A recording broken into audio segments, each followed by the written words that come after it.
Welcome back, listeners, to the stream of memories. Today, we will journey back in time to the summer of 1990 in Italy, a summer of sleepless nights, of the resounding melody of Nessun Dorma, and of an emotionally charged World Cup. That year, amidst the fall of the Berlin Wall, the West German team not only brought a star-studded squad to Italy, but also carried the aspirations of national unity. Under the leadership of Emperor Franz Beckenbauer, they displayed a disciplined yet elegant style of play, quietly advancing to the final and defeating Diego Maradona's Argentina to claim their third World Cup title. More than 35 years have passed since that magical night in Rome. Those 19 and 20-year-old boys are now men in their 60s. Fate has led them down different paths. Some remain immersed in the glory of football, others have chosen a life of seclusion, and some have been laid to rest forever. Today, let's turn the pages of the lives of the heroes of Die Mannschaft in 1990.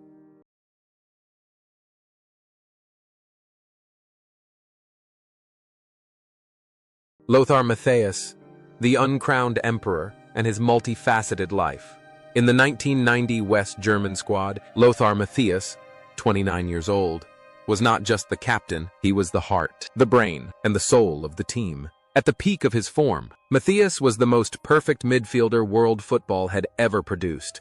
Powerful as a tank in defense, but as refined as an artist in attack. With 4 goals in the tournament, including a thunderous long-range shot against Yugoslavia, he led his teammates through each match with the spirit of a conqueror. Maradona once admitted Matthäus was his greatest rival, and the 1990 Ballon d'Or was a well-deserved recognition for this destroyer in midfield. After leaving the World Cup spotlight, Matthäus's career continued to flourish. He became a legend at Bayern Munich and Inter Milan, setting a record for participating in 5 World Cups, a milestone that would take a very long time to reach. However, his personal life was more tumultuous and received more media attention than his titles. Matthäus is famous for his complicated romantic history, with 5 marriages and countless relationships that were closely followed by the press. He presented a contrast, a steely leader on the field, but a sensitive and sometimes unstable man in his private life. He also tried his hand at coaching in several places, such as Hungary and Bulgaria, but did not achieve the same resounding success as during his playing career. What is thought-provoking is the connection between his arrogant personality on the field and his real life. A Matthäus who never bowed down to his opponents was also a Matthäus who never hesitated to speak his mind, sometimes even causing offense, in his later role as a commentator. Today, at 64, Lothar Matthäus remains a familiar face on television, a sharp and respected football expert. Despite his turbulent personal life, in the eyes of German fans, he remains the last emperor, the great captain who lifted the World Cup on that magical night in Rome.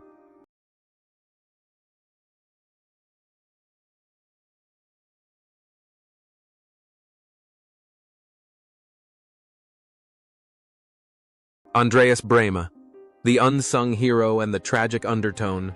If Matthäus was the soul, then Andreas Brehme, 29 years old, was the one who decided history.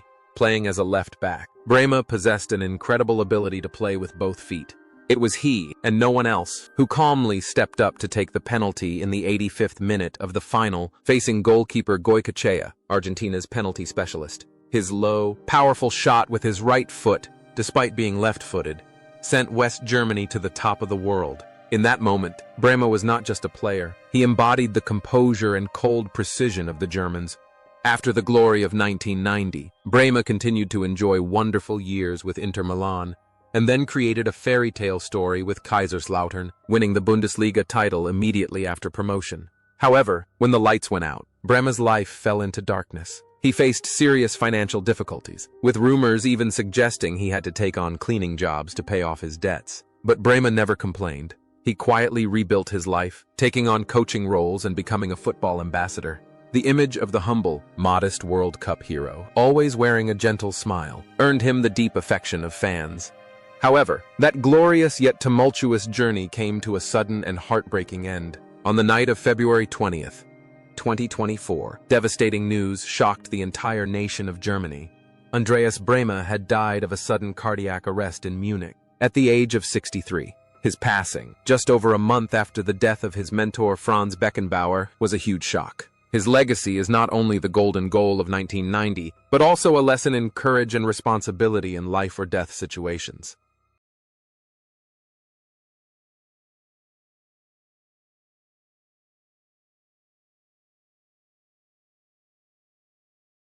Jürgen Klinsmann, the baker, and his adventures. At 25, Jürgen Klinsmann brought explosive energy to Italy. With his romantic blonde hair and nickname, the diving tank, due to his skillful but also cunning dives, Klinsmann was the most dangerous attacking threat. His 3 goals in the tournament, along with his incredible bursts of speed and superb aerial ability, formed a fearsome strike partnership with Fuller. The image of Klinsmann running tirelessly and fighting fiercely against the Netherlands in the round of 16 after Wöhler was sent off will forever be a symbol of the indomitable German spirit. Unlike many of his teammates who chose stability, Klinsmann was a wanderlust and explorer. His life was a series of adventures, from Italy, Inter, to France, Monaco, to England, Tottenham, and finally settling in the United States. He possessed the innovative, modern, and open-minded mindset of a global citizen. Klinsmann's coaching career was also colorful. From revolutionizing the German national team in 2006 to leading the U.S. national team and, more recently, South Korea. Whether successful or unsuccessful, Klinsmann always maintained his philosophy of attacking football and the characteristic optimistic smile of the baker's son from Botnang. Interestingly, there's a striking contrast between the fierce Klinsmann on the field and the refined, intellectual Klinsmann off the field. He's fluent in several languages, enjoys a free lifestyle in California, and always avoids unnecessary drama. Today, at 61, after retiring from the South Korean national team, Klinsmann is taking time off and working as a commentator. Regardless of his role, Klinsy remains a symbol of a modern, open, and ambitious Germany.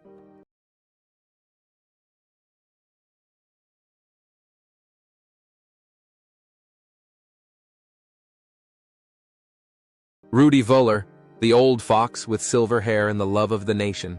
Rudi Völler, 30 years old, arrived at the 1990 World Cup as one of Europe's best strikers. With his distinctive curly hair and dashing mustache, Völler was a classic center forward, quick to seize opportunities, strong in physical challenges, and incredibly skillful.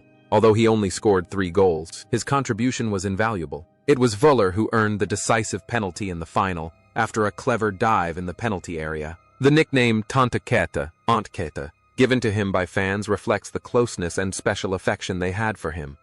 After retiring from playing, Völler became closely associated with Bayer Leverkusen and the German Football Association (DFB). His life seemed destined for German football. When the national team faced difficulties in 2000, he stepped up as interim coach and unexpectedly led the team to the 2002 World Cup final. Völler was a straightforward, hot-tempered but extremely sincere person. People still remember his outburst on television to defend his players. Off the field, he had a happy family life and was considered a national hero, thanks to his simplicity and dedication. The connection between Völler's on-field role and his life is one of tenacity and responsibility. A striker who always knew how to maneuver through opposing defenders became a brilliant manager, knowing how to steer German football through periods of crisis. Today, at 65, Rudi Völler is still serving as the sporting director of the German national team. His hair has turned white, but the flame of passion in the old fox has never died out. He continues to dedicate himself to restoring glory to Die Mannschaft.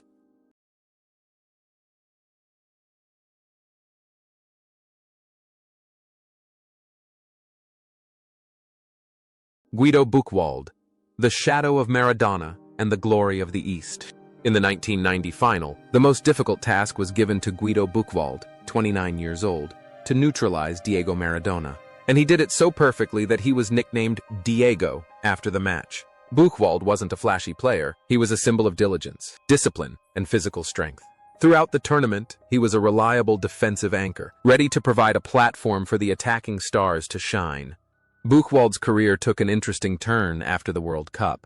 He moved to Japan to play for Urawa Red Diamonds and became a legend in the land of the rising sun. He was one of the pioneers in the development of the J-League. This choice showed a Buchwald who was not afraid of challenges and had a long-term vision. His personal life is quite private. He has focused on coaching and sports management after retiring from playing.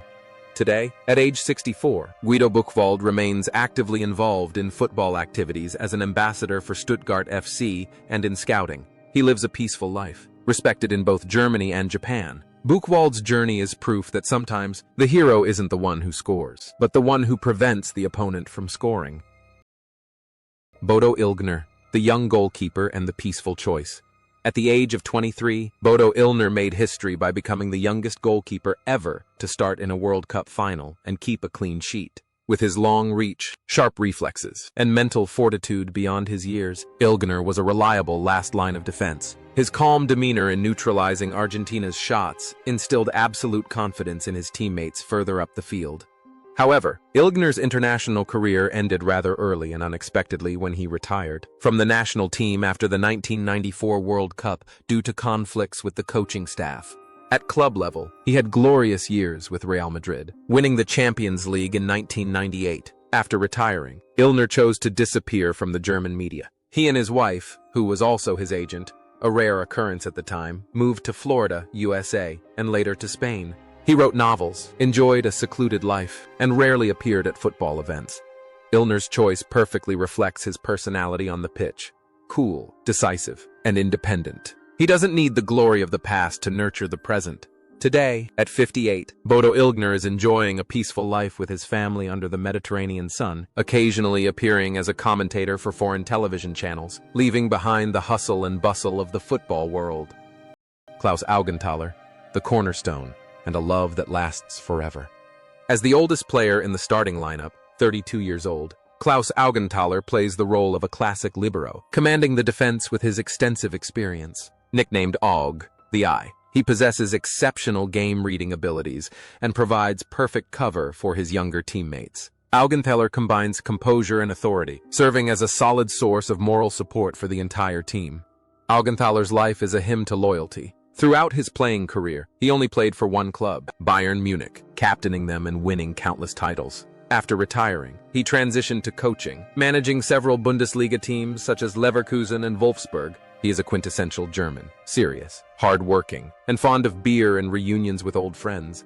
Today, at age 68, Klaus Augenthaler has retired from top-level football. He joins Bayern Munich's veterans team, serves as a brand ambassador, and coaches youth football summer camps. His life unfolds peacefully in his native Bavaria, surrounded by the respect of fans as an icon of loyalty and dedication.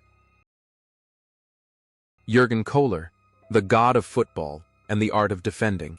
Jürgen Kohler, 24 years old, is nicknamed Fußballgott, football god, because of his incredibly solid and relentless defensive style. He is a nightmare for every striker with his precise tackles and relentless marking. At Italia 90, Kohler, along with Buchwald and Augenthaler, formed an iron wall, frustrating even the world's top strikers.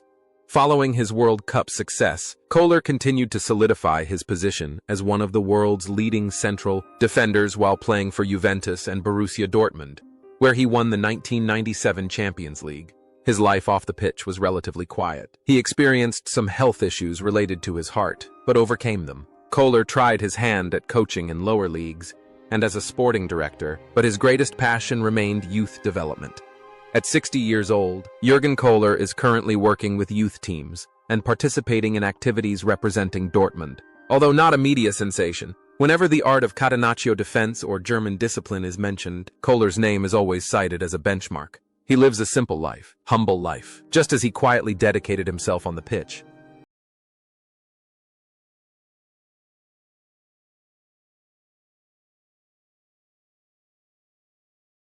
Thomas Hessler, the miraculous dwarf, and the low points of his personal life. Standing at just 1.66 meters tall, Thomas Hessler, 24 years old, is proof that in football, intelligence is more important than physique. Ick possessed exquisite individual technique, beautifully curved free kicks, and the ability to keep the ball firmly at his feet. At the 1990 World Cup, Hessler's skillful dribbling on the wing provided the necessary dynamism to West Germany's playing style. Hessler's club career spanned several major teams such as Juventus, Roma, and Karlsruher SC. He was a true artist on the pitch. However, Hessler's private life has been fraught with difficulties. He went through challenging times after his divorce, participated in reality TV shows to make a living, and recently faced rumors of dementia, although these were later clarified as other health issues. The image of a great star struggling to make ends meet has saddened many. But Hessler didn't give up. He found joy in coaching amateur teams in Berlin. Today, at 59, Thomas Hessler is managing BFC Preußen in the lower leagues. Although no longer at the peak of his fame, the pure love of football still burns brightly in the once short man. He still takes to the field, coaches, and inspires the younger generation, finding simple peace in his endless passion.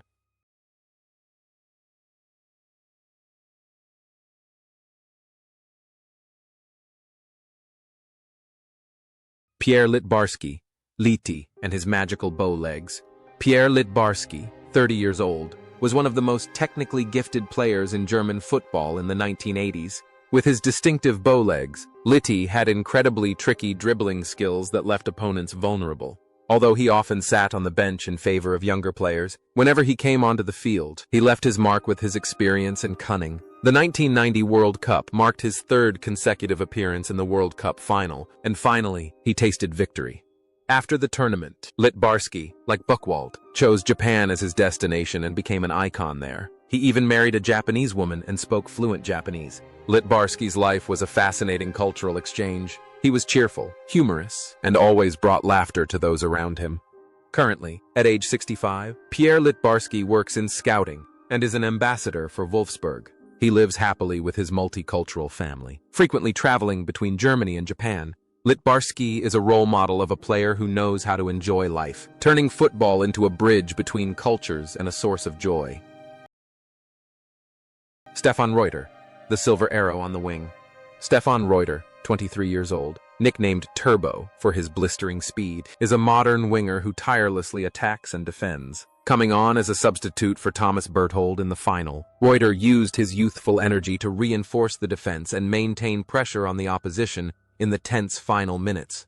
Reuter's career subsequently flourished with Dortmund, winning every major title. After retiring, he proved he possessed not only nimble feet but also a sharp mind. Reuter became one of the most successful football managers in Germany, serving as Augsburg's sporting director for over a decade, transforming the small club into a stable name in the Bundesliga.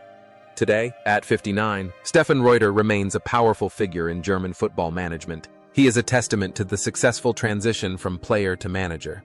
Calm, strategic, and always looking ahead, just like his lightning-fast runs in his younger days. Karl-Heinz Riedel, Royal Air Force and successful businessman. Although only a backup option for Klinsmann and Fuller, Karl-Heinz Riedel, 24 years old, always knows how to shine when needed. Distinguished by his exceptional jumping and heading ability, nicknamed Air Riedel, he is a crucial strategic asset for Beckenbauer. Riedel has played in 4 matches in the tournament, bringing strength and attacking prowess to the forward line. Riedel's career subsequently flourished with a brace in the 1997 Champions League final for Dortmund. After retiring from playing, Riedel ventured into business and achieved great success with his chain of 4-star hotels and football academy. He possessed the demeanor of a refined, successful, and astute gentleman. Currently 60 years old, Karl-Heinz Riedel is an international ambassador for Borussia Dortmund. He travels the world promoting the team's image, while also running his own business. His life is a perfect plan, success on the pitch and prosperity in business. Thomas Berthold, a reliable defensive anchor and the wanderer. Thomas Berthold, 25 years old, was a versatile defender, playing all 7 matches in that tournament. He played calmly, reliably, and was an indispensable part of the famous 3-man defense. At the time, Berthold was playing in Italy for AS Roma, so the 1990 World Cup was like playing on home ground for him. After his playing career, Berthold became a football commentator and pundit. However, in recent years, he has been controversial with his dissenting views on social and political issues, particularly during the pandemic. He is a strong-willed individual who is not afraid to go against the crowd. Now, at 61, Berthold lives a much more private life after the media frenzy. He still occasionally appears on sports commentary programs, maintaining his stance and his tenacious personality. A defender who never compromises, whether on the pitch or in debate. Uwe Bain, the silent builder. Uwe Bain, 29 years old, possesses a keen tactical vision and is known as the deadly pass, Tödlicher Pass. Although he didn't start the final due to injury, his 4 appearances and 1 goal in the group stage contributed significantly to Germany's deep run. He is the kind of talented playmaker that modern football craves. After retiring from playing, Uwe Bain chose to nurture young talent. He opened football schools and dedicated much of his time to coaching children. His life was peaceful and far removed from the hustle and bustle. Today, at 65, he still diligently trains with the children on the field, passing on his love and skills in football with a gentle smile. Olaf Thon, Schalke's professor. Olaf Thon, 24 years old, is a diminutive but extremely intelligent midfielder, nicknamed the Professor. At that tournament, he played a strategic reserve role. Most memorable was his successful penalty kick in the semi-final against England, demonstrating the steely resolve of a great player. Having dedicated his entire career to Schalke 04 and Bayern Munich, Thon is an icon of the Ruhr region. After retiring, he worked in Schalke's management and was a respected commentator. At 59, Olaf Thon remains closely involved with football, representing Schalke 04 through its ups and downs.